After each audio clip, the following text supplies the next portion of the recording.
What's up, guys? So I wanted to do a more in-depth video of how to do keyword research with Clicks.so, kind of walk you through how everything works so you guys have a better understanding of everything. Now, I have been also getting quite a few requests to have the full list of all the countries and language combinations on the Clicks.so website. So I am going to add that to the marketing site, to just the Clicks.so domain, so you guys can see all the different potential areas and languages you can target.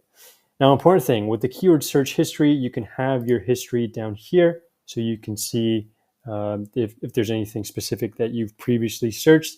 You can click into that, and this isn't going to cost you a credit. You can access this data totally for free, I guess.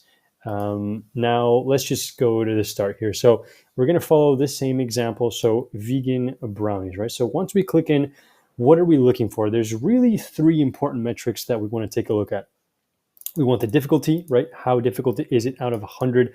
I am going to be adding some more UI stuff to help you understand this data a little bit better, because right now it is, I guess, if you're a complete beginner, it might be hard to understand everything from the get-go. But basically, we want to try and find keyword difficulty that's between 0 to 20, right? Especially if we're starting from a brand new website. If we have a website that already has authority, already has backlinks, we don't need to worry about it too much unless it's a very, very difficult keyword. Now, this score is taken from basically the SERP, right? So from the quality and quantity of backlinks from the people that are ranking already for this specific keyword.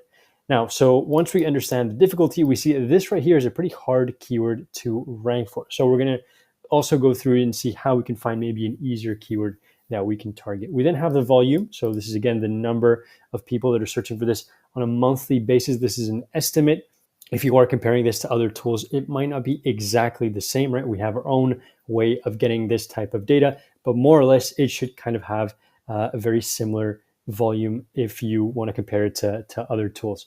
And then we have the average cost per click, right? So in a Google Ads auction for this keyword, how much are people willing to pay for a click? And because vegan brownies isn't really a transactional keyword, it's more of an informational keyword, right? You might want to explore recipes, or you might want to explore what is a vegan brownie made of.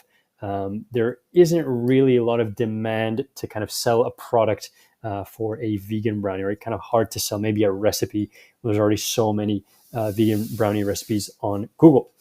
We then have the historical search volume, and this only shows us back to 1 year, but it's super meaningful to see, okay, maybe there is a specific peak for this type of product. For example, if we look up Christmas trees in the US, we're probably going to see, yeah, so there it is. Pretty crazy spike of search volume, as we can imagine. During Christmas, everyone wants to find a Christmas tree to put in their house. Now, going back here, phrase match and related keywords. So these two reports are basically the bread and butter of keyword research inside of Clicks. I always start off with phrase match just because those are going to be the closest keywords that are related to the keyword that I've already searched for. And so what is this report? Basically, phrase match just means that the phrase that I've typed in, so vegan brownies, is going to be present for all of these different keyword suggestions. So there's 187 entries here. Vegan brownies will be present in all of these keywords. Now, this is sorted by search volume. So we see the little arrow pointing down. That's this one on the left. So the arrows are always showing the category on its left. As we see, it starts from keyword. So if you click on keyword, this is going to sort it by, I believe, alphabetically. And we start off with a number that makes sense. We then have search volume up and down, difficulty up and down, and also cost per click if we'd like. But I like to start off with the highest, so the largest keywords in terms of search volume. Where is all of that demand, right? So I typed in vegan brownies. We then have chocolate brownies vegan, brownies vegan recipe for vegan brownies. And we see that search volume goes down as well. Now, if we're starting out, it's probably not wise to target a keyword that has a very hard or a hard, we see hard as well. So basically it goes from very hard, doable, and okay. And so once we see, it goes to easy, not okay.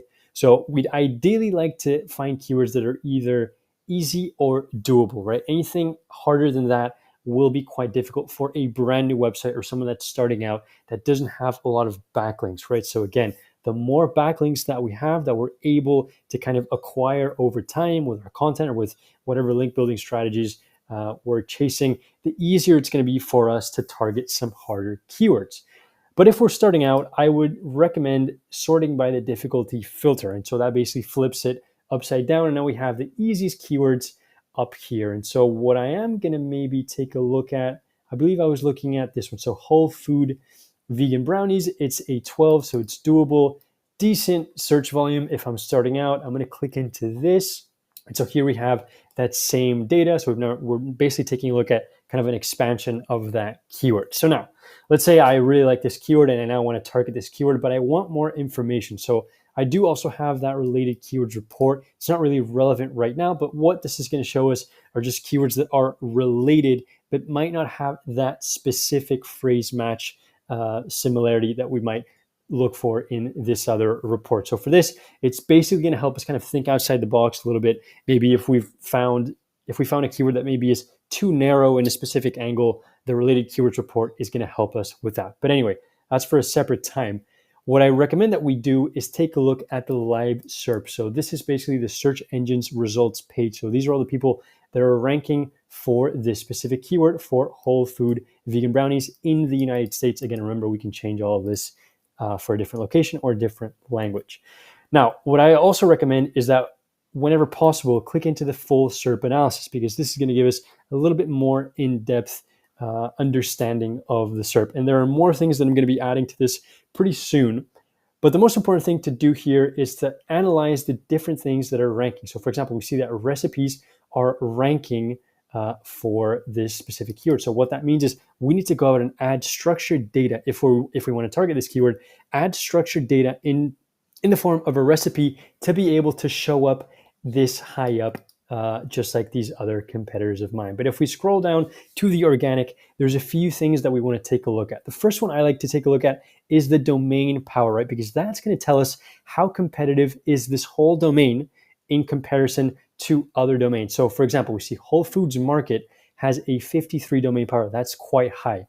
We then have plant-based cooking. That's a 24. That's a little bit of a newer website, probably a little bit of a lighter domain power. And then we have 82, right? We see Reddit. So what we want to be careful with is we want to try and avoid keywords where even though the keyword difficulty might be easy, there's going to be a few signs that it might be too competitive for us if we're starting out. So ideally, we want to try and find a keyword. So ideally, we want to find a SERP where the domain power matches or is below the domain power of my website. So for example, if my domain power is 25, so I've acquired enough backlinks to have a 25 in my domain power, then it might make sense to target this type of keyword, because we see we have a 24 here, there's a 25 here, a 24. So there's some websites that have similar domain power to mine.